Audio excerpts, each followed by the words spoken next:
कधीच नाही चुकणार तुमचे फेवरेट टीव्ही शोज झी5 सोबत, तेही एकदम फ्री। अरे सुहास, ओपन कर ना, मोबाईल मध्ये बघत बस। अरे हो ना, थांब ना, काय एवढी काय घाई आहे? अरे पाय दुखलेत माझे, पटकन चल। काय असं काय 2 किलोमीटर चालत होती? करशील? ए तू चेक करून आणत जा गाडी। आता येताना नीट आलो ना आपण।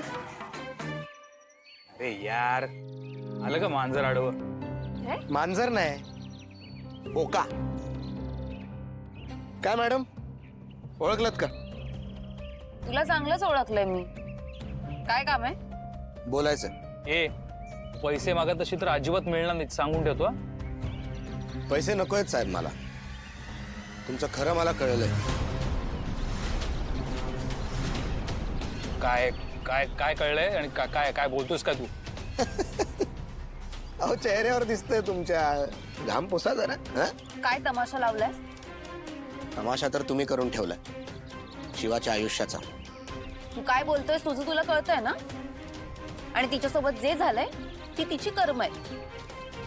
मॅडम, सगळ्या गोष्टी जर कर्मानेच घडत असत्या तर त्या घराबाहेर तुम्ही दोघं असता, शिवा नाही।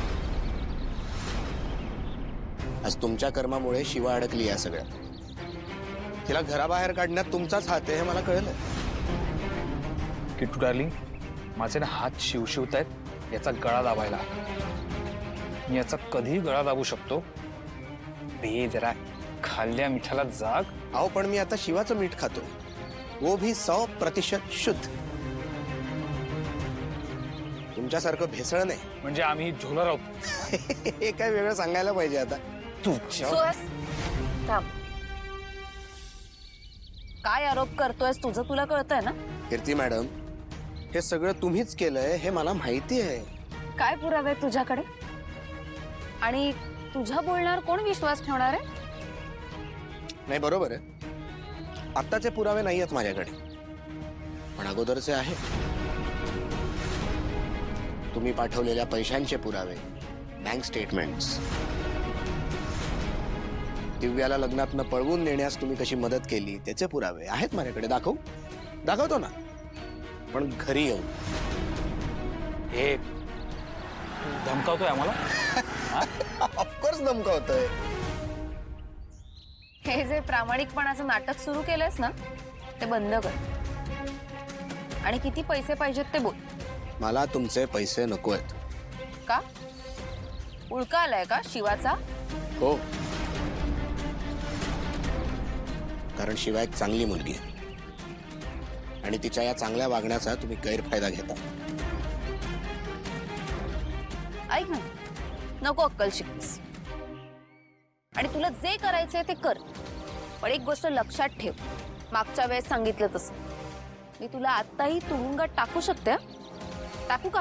टाका ना, मला फरक नाही पडत, पण शिवाला प्लीज अडकवू नका कशात। कोण आहेस तू? आणि तुझा आम्ही काय ऐकू? नको तिथे लक्ष घालू नकोस, कळलं? निघ आता। उगाच आमच्या नादाला लागू नकोस, फसशील तू। हा, नादाला तर तुम्ही कोणाच्या लागलात हे अजून तुम्हाला कळालं नाही। कळेल कोण फसतंय आणि कोण सावरतंय।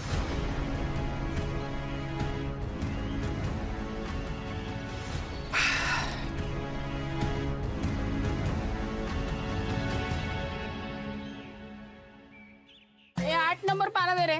8 नंबर दे रे। 8 नंबर घे। ए भाई, हा 3 नंबर आहे। अरे यार, हे घे। काय व्हायचं याचं? अरे 4 नंबर दे रे। द्या ना रे, काय चाललंय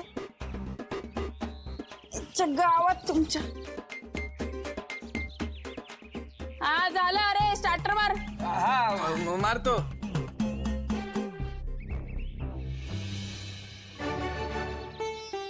भाऊ,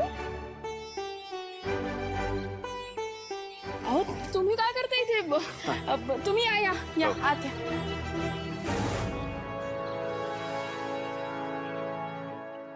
भाऊ,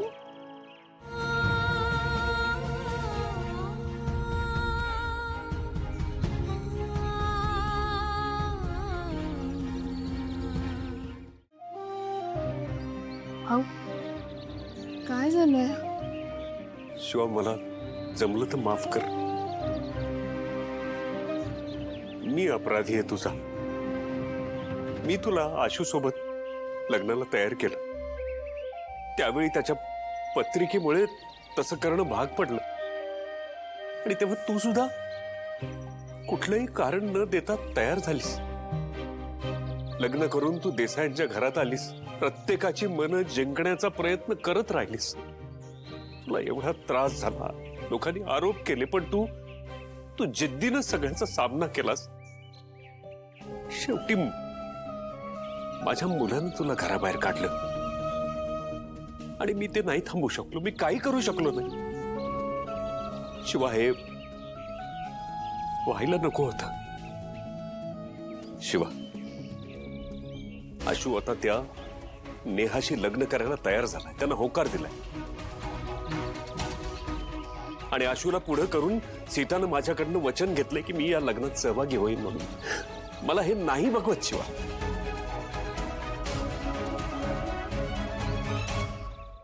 भाऊ, तुम्ही जरा शांत व्हा. हे पाणी आधी जा. हे बघा, 2 मिनिटं शांत व्हा.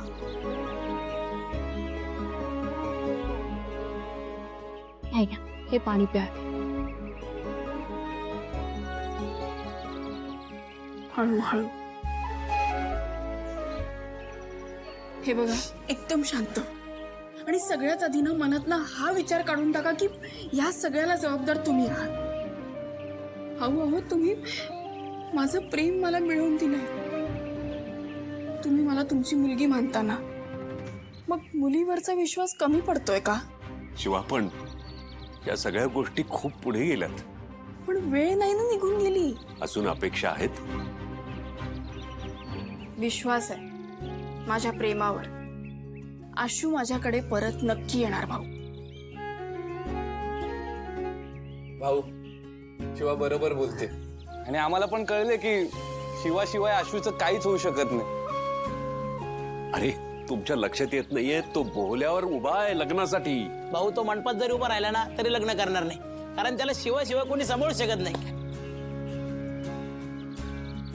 खरंय, तिने बापाला सांभाळलंय, मुलाला तर सांभाळेलच ना ती. ये बात. हेच हसू मला तुमच्या चेहऱ्यावर नेहमी बघायचंय. भाऊ, असेच हसत राहा खरंच. आणि अजिबात काळजी करू नका, काही होणार नाही. तुम्ही लागा तयारीला, सगळं नीट होईल. भाऊ, टेन्शन घेऊ नका. सनईचे सूर वाचतील, पण ते आशूसाठी नसतील. बाशिंग बांधलं जाईल पण नवरदेव बोल्यावर चढणार नाही. नवरदेव लग्नाला तयार असेल पण लग्नाच्या गाठी पुन्हा पुन्हा बांधल्या जाणार नाहीत.